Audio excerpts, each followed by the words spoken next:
Assalamualaikum warahmatullahi wabarakatuh. Perkenalkan, nama saya Siti Dharma Juliantari dari kelas 1C semester 2 NIM 2291039. Saya sendiri adalah mahasiswi dari Akpariasi Pontianak. Nah, di sini saya akan menjelaskan materi tentang teknologi sediaan liquid. Apa sih itu sediaan liquid? Nah, pengertian liquid yang pertama yaitu sediaan liquid atau larutan adalah sediaan dalam bentuk cair yang terdiri dari gabungan satu atau lebih zat kimia yang terdispersi ke dalam pelarut. Setelah itu kita akan memasuki jenis-jenisnya. Nah, jenis-jenisnya sediaan liquid atau larutan. Yang pertama itu larutan encer. Apa sih larutan encer? Larutan yang mengandung sejumlah kecil zat terlarut relatif terhadap jumlah zat pelarut. Nah, yang kedua, larutan pekat, larutan yang mengandung sediaan besar jumlah zat terlarut. Nah, yang ketiga, larutan lewat jenuh, larutan yang tidak dapat melarutkan zat terlarut atau sudah terjadi pengendapan. Yang keempat, larutan belum jenuh, larutan yang masih bisa untuk melarutkan zat terlarut atau belum terjadi atau terbentuknya endapan. Yang kelima, itu larutan tepat jenuh, larutan yang menimbulkan endapan. Nah,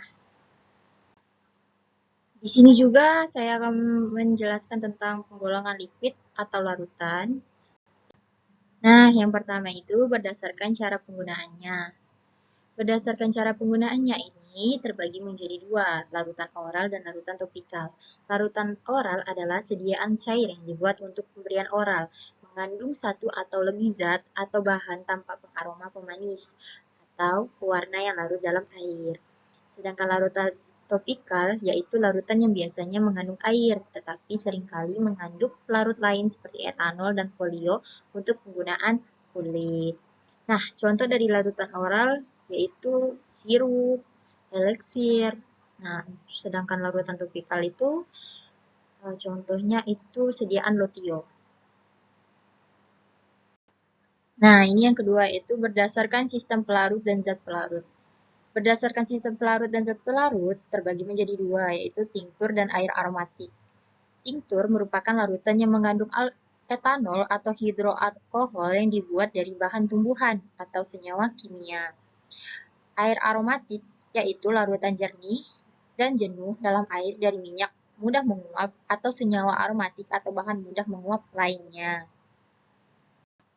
Nah, yang ketiga itu yang terakhir berdasarkan jumlah zat A yang dilarutkan dalam air atau pelarut lain. Yang pertama itu larutan encer. Larutan encer yakni larutan yang memiliki pelarut lebih banyak ketimbang zat pelarut, misalnya festonik, air mawar, astrigen, dan sebagainya. Larutan. Apa sih itu larutan? Nah, larutan itu adalah campuran homogen dari dua atau lebih zat, terdiri dari zat pelarut dan zat terlarut yang sifatnya homogen. Untuk yang larutan jenuh, yaitu larutan yang pelarutnya tidak bisa lagi melarutkan zat terlarut kecuali harus dipanaskan. Nah, untuk yang terakhir yaitu larutan lewat jenuh, yaitu larutan yang pelarutnya sudah tidak mampu melarutkan meski sudah dilakukan pemanasan. Nah, lanjut. Keuntungan dan kerugian sediaan liquid. Nah, yang pertama itu keuntungan dari sediaan liquid merupakan campuran homogen. Yang kedua, dosisnya dapat diubah-ubah dalam pembuatan. Yang ketiga, dapat diberikan dalam larutan encer, seperti sirup. Nah, yang keempat, kerja awalnya obat lebih cepat. Yang kelima, mudah diberi pemanis, pengaroma, pewarna. Nah, yang untuk keenam, untuk pemakaian luar mudah digunakan. Tetapi, sediaan liquid ini juga memiliki kekurangan. Yang pertama itu ada obat yang tidak stabil dalam larutan. Yang kedua, ada obat yang sukar ditutupi rasa dan baunya dalam larutan.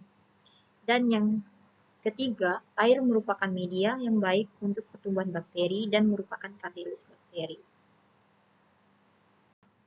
Nah, terakhir yaitu kesimpulan dari PPT saya. Nah, kesimpulan dari sediaan liquid atau larutan yang pertama yaitu jenis-jenis larutan dibedakan menjadi 3, yaitu berdasarkan cara penggunaannya, berdasarkan sistem pelarut dan zat terlarut, dan berdasarkan jumlah zat A yang dilarutkan dalam air atau pelarut lain. Yang kedua, sediaan larutan memiliki kelebihan yaitu dosis dapat diubah-ubah dalam pembuatan. Yang kedua, dapat diberikan dalam larutan encer, kerja obat lebih cepat, dan mudah diberi zat tambahan. Sedangkan kerugiannya atau kekurangannya antara lain adalah salah satu komposisi atau zat di dalam larutan ada yang tidak stabil, rasa dan baunya sukar ditutupi. Nah, yang ketiga, beberapa contoh dari sediaan larutan antara lain itu OBH kombi, isolfon eliksir, galon suspensi, dan Braitul. Nah, sekian dari PPT saya. Mohon maaf bila ada kata salah ya. Wassalamualaikum warahmatullahi wabarakatuh. Sekian, terima kasih.